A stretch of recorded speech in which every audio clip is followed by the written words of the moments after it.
خدا ہے یا نہیں، اور خدا ایک ہے یا 26 ہے یا 5005 ہے، نہیں پتا مجھے. تو میں کیا بتاؤں؟ آپ بے شک مجھ سے سوال دوبارہ کریں، میں یہی جواب دوں گا کہ بھائی مجھے نہیں پتا.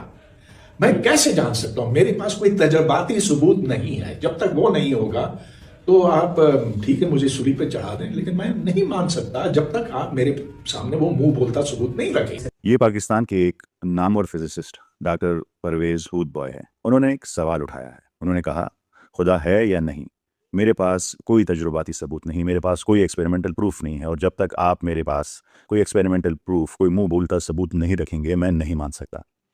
ایک سائنسدان کے طور پر ان کا ثبوت مانگنا بالکل بجا ہے، لیکن ذرا رک کر یہ سمجھنا بہت ضروری ہے کہ آخر وہ کس چیز کو ایویڈنس یعنی ثبوت مانتے ہیں. اگر ان کی مراد سائنٹیفک ایویڈنس ہے، سائنسی ثبوت ہے، تو کیا سائنس صرف اس حقیقت کو مانتی ہے جسے ہم اپنی آنکھوں سے دیکھ سکیں، یعنی جو صرف آپٹیکل ہو؟ کیا سائنس کا مطلب صرف وہ ہے جسے ہم حواس خمسہ یعنی 5 سینسز سے محسوس کر سکیں؟ آئیے دیکھتے ہیں کہ خود سائنس، جدید فزکس اور کاسمولوجی میں ثبوت کی اصل تعریف کیا ہے. سائنس میں ثبوت کی دو قسمیں ہیں: ڈائریکٹ آبزرویشن یعنی براہ راست مشاہدہ، اور انڈائریکٹ آبزرویشن یعنی بالواسطہ مشاہدہ. جب سائنس کائنات کی وسعتوں یا ایٹم کی گہرائیوں میں جاتی ہے تو وہاں انسانی آنکھ ناکام ہو جاتی ہے. تب سائنس ان اندیکھی چیزوں کے اثرات یعنی ان کے ایفیکٹس کو دیکھتی ہے. اگر میتھمیٹیکل ایکویشنز اور آلات کسی اندیکھی چیز کے اثرات کا امپیریکل ڈیٹا یعنی تجرباتی حقائق دے دیں تو سائنس اس اندیکھے وجود کو 100% تجرباتی ثبوت مان لیتی ہے.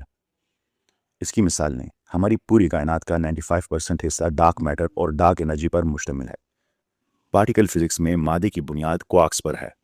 آج تک کسی سائنسدان نے ڈارک میٹر، کشش ثقل یعنی گریوٹی یا کوارکس کو آنکھ سے یا حتیٰ کہ مائکروسکوپ سے بھی نہیں دیکھا. لیکن سائنس ان پر اندھا یقین رکھتی ہے، کیونکہ جب ہم کہکشاؤں کی گردش جیسے اثرات دیکھتے ہیں، جب ہم پارٹیکلز کو اسٹڈی کرتے ہیں تو ہمیں ماننا پڑتا ہے کہ یہ اندیکھی چیزیں موجود ہیں.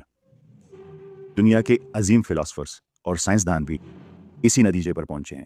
یونانی فلسفی پلیٹو یعنی افلاطون نے کہا تھا کہ جو ہم ان مادی آنکھوں سے دیکھتے ہیں وہ اصل حقیقت ہے ہی نہیں، بلکہ اندیکھی حقیقت کا محض ایک سایہ ہے، یہ اس کا صرف ایک شیڈو ہے.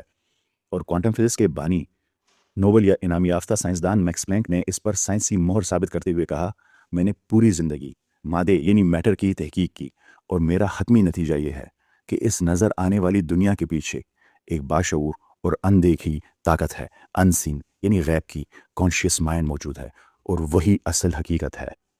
میرا سوال یہ ہے ڈاکٹر صاحب، اگر سائنس ڈارک میٹر اور گریوٹی کو صرف ان کے اثرات کی بنیاد